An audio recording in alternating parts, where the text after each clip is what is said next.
इस वीडियो में हम देखेंगे डेटा इंटरप्रिटेशन का पार्ट 12 और पार्ट 12 में हम देखेंगे एक्सपोर्ट और इंपोर्ट के ऊपर आधारित एक प्रॉब्लम को। तो चलिए स्टार्ट करते हैं आज की वीडियो।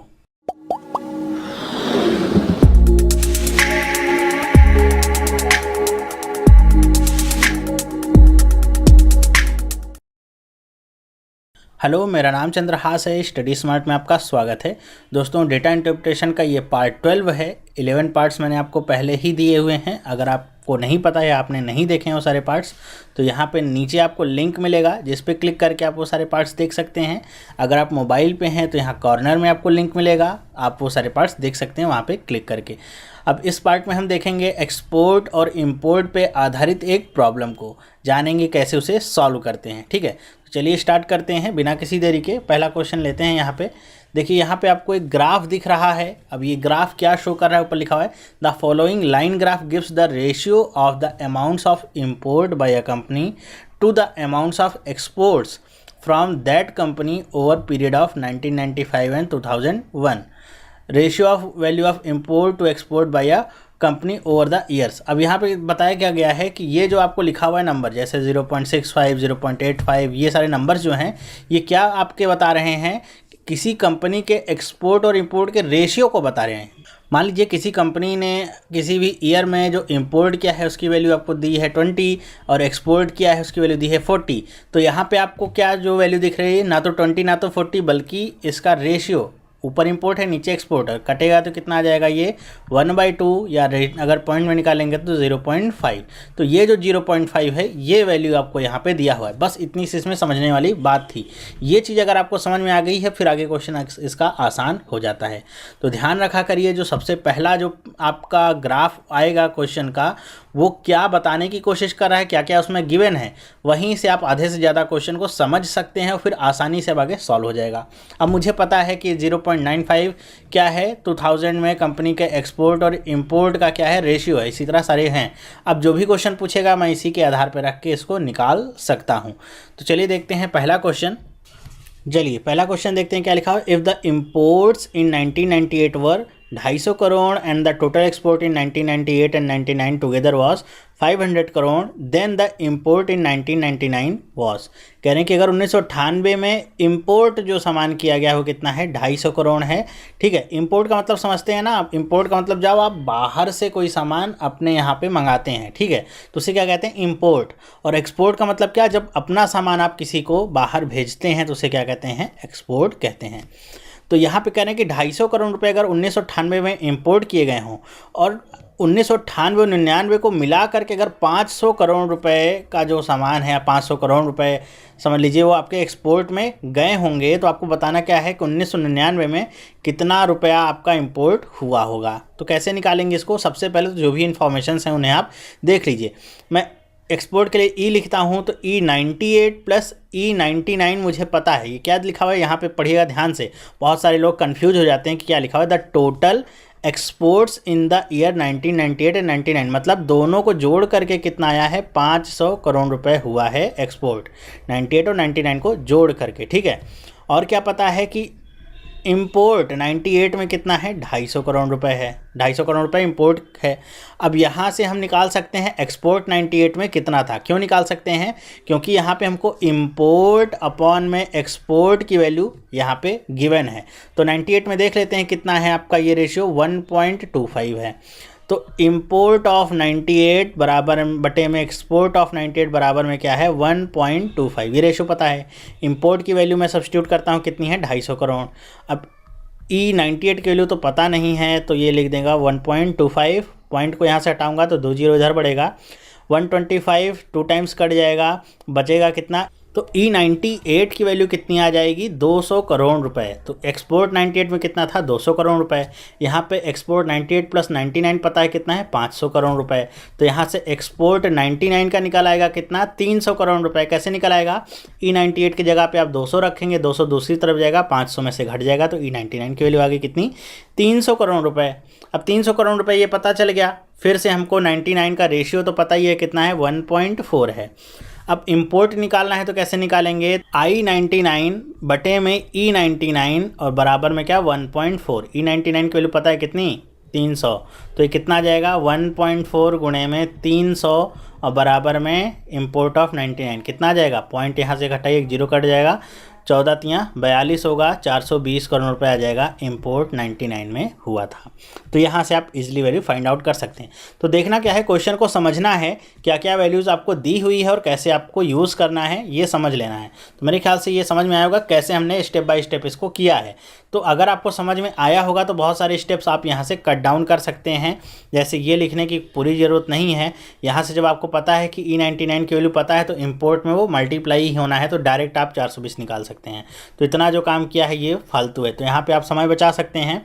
दूसरा, यहाँ पे कट डाउन करने में भी समय बचा सकते हैं, जो कि कट करना है। अगर आपने तैयारी की हुई है तो आपको पता होगा 200 बार में तो कट ही जाना है। तो ऐसी छोटी छोटी जगहों पे आप अपना टाइम बचा सकते हैं। आप सोचेंगे क्या टाइम बचेगा इसमें, आपका अगर इसमें समझ लीजिए 2 सेकंड बचा है, यहाँ भी 2 सेकंड बचा है, तो टोटल 4 सेकंड आपके बच जाएंगे एक क्वेश्चन को करने में। ये आप का इंक्रीज होता रहेगा तो एग्जाम में बहुत काम आता है। तो आंसर अगर देखना हो तो कौन सा ऑप्शन सही होगा, डी वाला ऑप्शन सही होगा, 420 करोड़ रुपए होगा। ठीक है, चलिए दूसरा क्वेश्चन देखते हैं। अब ये क्या लिखा हुआ है, the imports were minimum proportionate to exports of the company in the year. ये क्वेश्चन थोड़ा समझने में प्रॉब्लम हो सकती है कुछ लोगों को। कहने कि import were minimum proportionate to the export of the company in the year. कह रहे हैं कि इम्पोर्ट और इम्पोर्ट जो है एक्सपोर्ट का मिनिमम प्रोपोर्शनेट को किस ईयर में है। तो मिनिमम प्रोपोर्शनेट का मतलब ऐसे समझ सकते हैं आप कि जिस एक तरीके से अगर इसको दूसरे तरीके से पूछा जाएगा तो कैसे कहेंगे कि आप बताइए किस साल जो इम्पोर्ट था वो अपने एक्सपोर्ट की तुलना में सबसे कम था। आपको पता है कि ऊपर जो हमारा न्यूमरेटर में वैल्यू है वो इम्पोर्ट है, डिनोमिनेटर में एक्सपोर्ट है।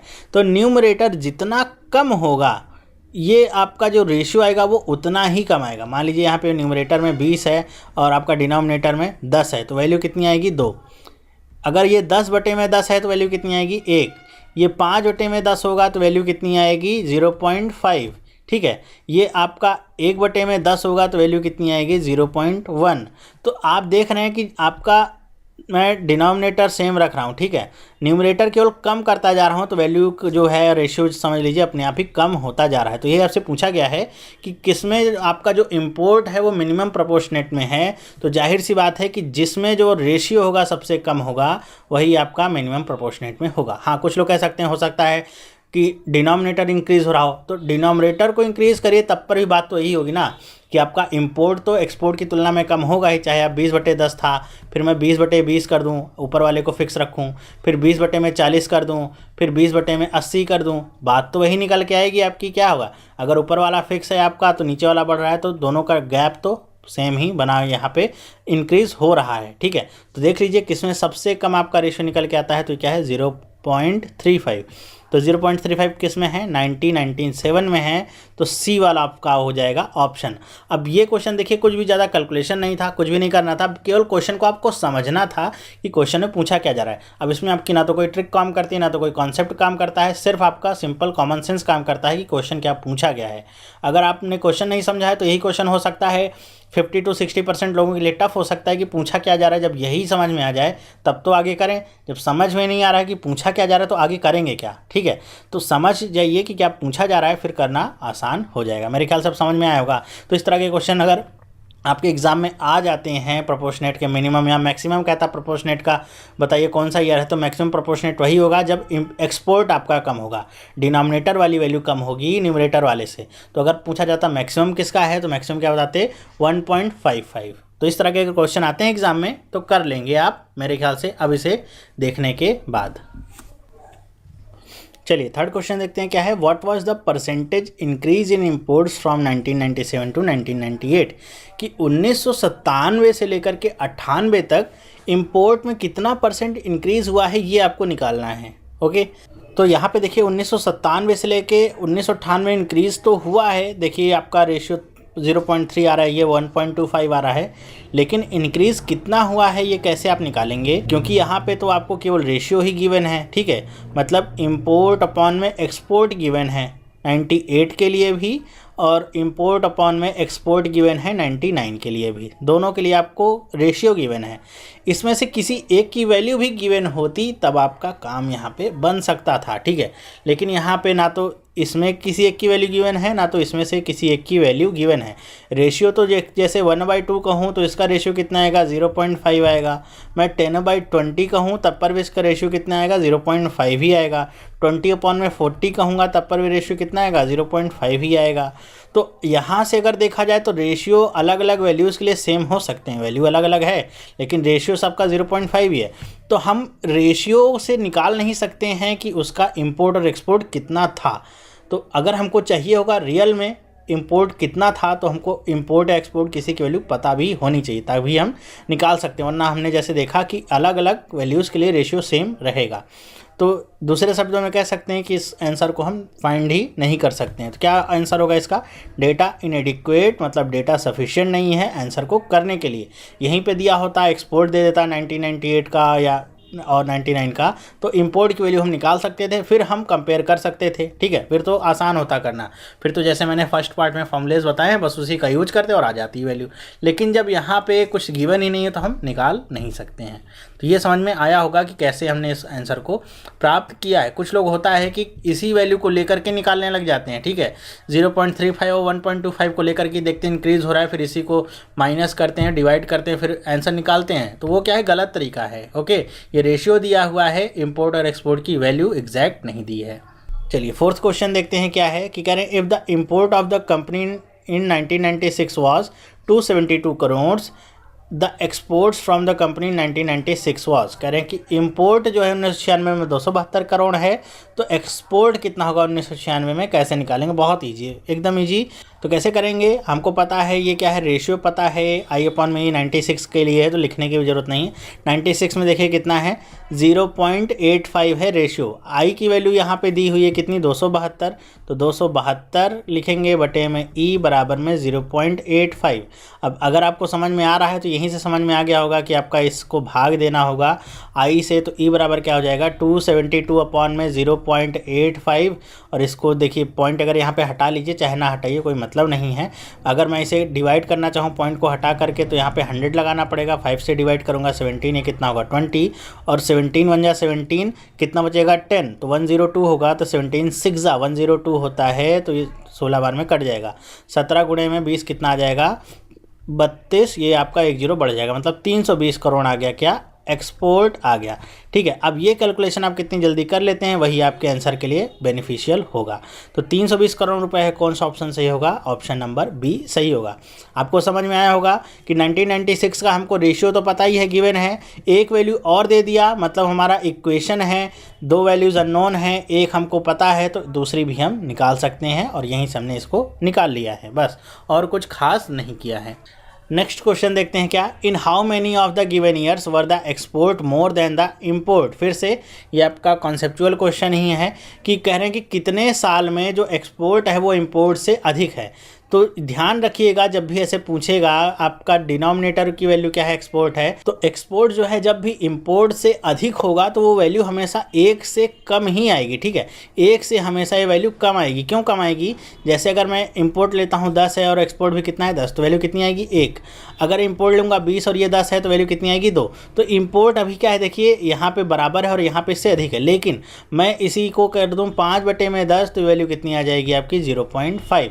तो 0.5 आ गई, मतलब जब इंपोर्ट कम हो गया एक्सपोर्ट से तो ये वैल्यू हमेशा 1 से नीचे गिरती जाएगी। ठीक है, तो आपको देखना है किस किस ईयर में एक्सपोर्ट ज़्यादा है। यहीं पे आपसे पूछ लेता है एक्सपोर्ट कितना है, तब आप नहीं बता पाते एक्सपोर्ट कितना अधिक ज़्यादा है। ठीक है, लेकिन आपसे पूछा केवल इतना गया है किस किस ईयर में एक्सपोर्ट आपका अधिक है। तो देख लीजिए जिस में भी वैल्यू 1 से आपको कम मिलती जाए, ठीक है, 1 से आपको कम मिलती जाए, वही आपका क्या हो जाएगा, आंसर हो जाएगा। तो यहाँ पे देखिए एक वैल्यू मिली है, ये भी आपकी 0.65, 0.85, 0.35, ये 1 से अधिक है, मतलब इंपोर्ट अधिक होगा। 0.95, कितने ईयर्स हो गए आपके, 4 ईयर्स हो गए। तो कौन सा आंसर सही होगा, डी वाला आंसर सही होगा कि 4 ऐसे साल मिलेंगे जब ये एक्सपोर्ट अधिक होगा इंपोर्ट से। मेरे ख्याल से आपको समझ में आया होगा। तो ये तो था एक्सपोर्ट और इंपोर्ट पे आधारित एक बेसिक सा आपका क्वेश्चन। बेसिक कह रहा हूँ कि इसके ऊपर मैं अभी एक वीडियो आपको और दूंगा जो थोड़ा सा एडवांस लेवल होगा। ये मैंने केवल उन लोगों के लिए दिया है जिन्होंने अभी तक इंपोर्ट और एक्सपोर्ट के वीडियोज़ नहीं देखे थे। मैंने भी अभी तक इस पर कोई भी वीडियो नहीं दिया था, तो एक बेसिक पार्ट देना इसका ज़रूरी था, जिसमें कम से कम आपको एटलीस्ट कॉन्सेप्ट समझ में आ सके इंपोर्ट और एक्सपोर्ट होता क्या है, और अगर इस तरह के सवाल भी आ जाएँ आपके एग्जाम में तो कैसे करेंगे। ठीक है, इस पर एक वीडियो मैं आपको एडवांस का भी दूंगा, जिससे आपकी क्लियरिटी और भी अच्छी हो जाएगी। एग्जाम लेवल में भी अगर आप जाएंगे बैठने तो वहाँ पर भी सारे क्वेश्चन सॉल्व कर लेंगे। तो ये वीडियो आपको कैसा लगा, समझ में आया कि नहीं आया, मुझे कमेंट करके बताइएगा आप। वीडियो अगर पसंद आया है तो लाइक करना ना भूलें, अपने दोस्तों के साथ विशेष शेयर करें। और अगर इस चैनल पे आप नए हैं, अभी पहली बार देख रहे हैं वीडियो या सब्सक्राइब नहीं किया है, तो आज ही से सब्सक्राइब करिए, जिससे इस तरह की जो वीडियोज़ होती हैं जो मैं डेली देता हूँ आपको रेगुलर मिलती रहें, जिससे आपका कोई नुकसान ना हो और हर एक वीडियो आप देखते रहें और आपकी प्रिपरेशन बहुत अच्छी हो सके। तो चलिए, ये वीडियो देखने के लिए आपका बहुत बहुत धन्यवाद। अब हम मिलेंगे नेक्स्ट वीडियो में, तब तक के लिए have a nice day and bye.